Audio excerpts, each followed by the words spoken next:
السلام علیکم ویورز، میرا نام عطاء الرحمن اور آپ دیکھ رہے ہیں عطاء بخاری یوٹیوب چینل۔ قرآن کریم کی مسلسل ایکسپوزیشن کے سلسلہ میں آج ہم سورہ الانعام کی آیت نمبر 74 کی ایکسپوزیشن کریں گے۔ اس آیت میں ابراہیم علیہ السلام کا ذکر آ رہا ہے، ان کا اپنے باپ کے ساتھ مکالمہ۔ تو بڑی قابل غور یہ آیت ہے، شرک کی نفی میں یہ آیت ہے، شرک کی تردید کر رہی ہے۔ تو شروع کرتے ہیں۔ سورہ الانعام آیت نمبر 74، الفاظ ہیں وَإِذْ قَالَ إِبْرَاهِيمُ لِأَبِيهِ آزَرَ، جب ابراہیم نے اپنے باپ آزر سے کہا کیا؟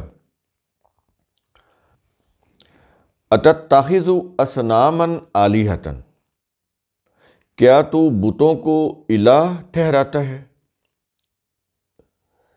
الہ،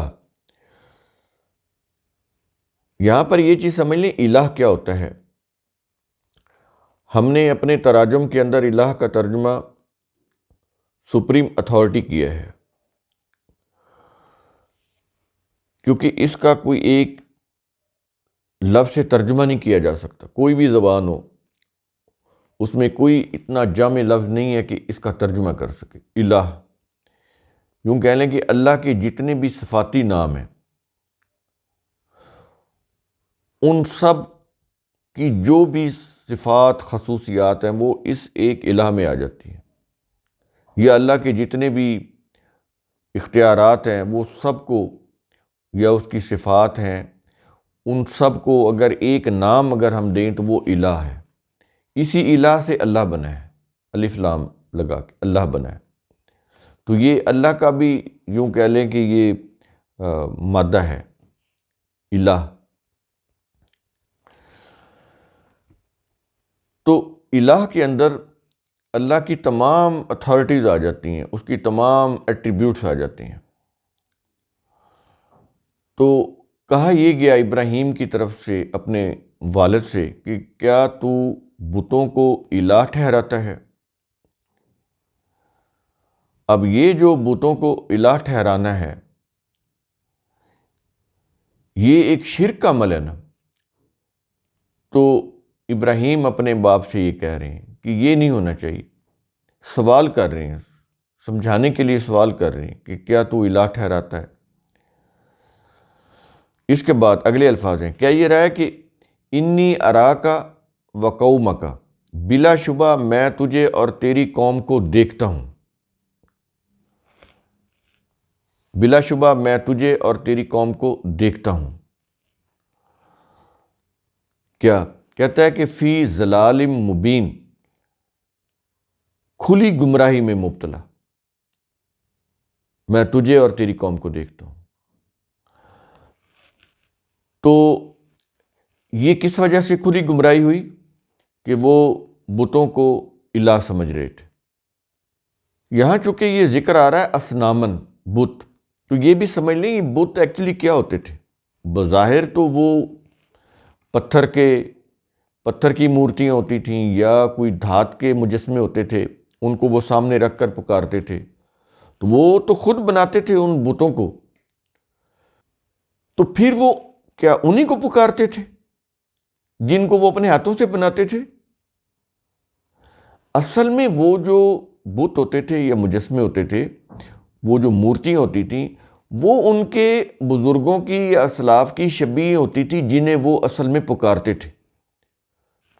تو ان کا ایک کنکریٹ تصور ذہن میں لانے کے لیے سامنے وہ مجسمے رکھتے تھے، تاکہ کانسیپٹ جو ہے وہ کنکریٹ ہو، پختہ ہو، تو وہ پھر ان کو پکارتے تھے۔ ایکچولی وہ انسان ہی تھے جن کی وہ مورتیاں تھیں یا مجسمے تھے یا بت تھے جن کو وہ پکارتے تھے۔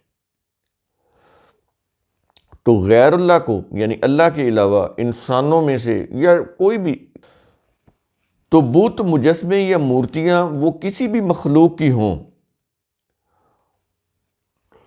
تو ان کو پکارنا یہ شرک ہے۔ اور اس سے منع کیوں کیا گیا ہے؟ اسے کیوں گمراہی کہا گیا ہے کہ یہ کھلی گمراہی ہے؟ یہ اس لیے کہا گیا ہے کہ جو آئیڈیالوجی ہوتی ہے نا، اس کے اثرات ذہن کے اوپر، شخصیت کے اوپر مرتب ہوتے ہیں۔ جیسے کسی انسان کی یا کسی قوم کی آئیڈیالوجی ہوگی، ویسے ہی اس کا بیہیویئر ہوگا، ویسے ہی اس کے انداز و اطوار ہوں گے۔ تو یہ چیزیں انسان کی پرسنالٹی کے اوپر، اس کے مائنڈ سیٹ کے اوپر اثر انداز ہوتی ہیں۔ جب آپ اللہ کے علاوہ اس کی مخلوق میں سے کسی بھی قوت کو صاحب اختیار مانتے ہیں، یہ اختیار نہیں جو ہم نے حکومت دے کر کسی کو دیا ہوتا ہے، حکومت میں یا ریاست کے اندر جن لوگوں کو ہم نے حکومت دی ہوتی ہے یا کوئی ادارہ جاتی اختیارات یا عہدے دیے ہوتے ہیں، ان کی بات نہیں ہو رہی۔ بات یہ ہو رہی ہے کہ اختیارات یہ ہیں نا کہ زمین میں وہ کوئی چیز اگا دے۔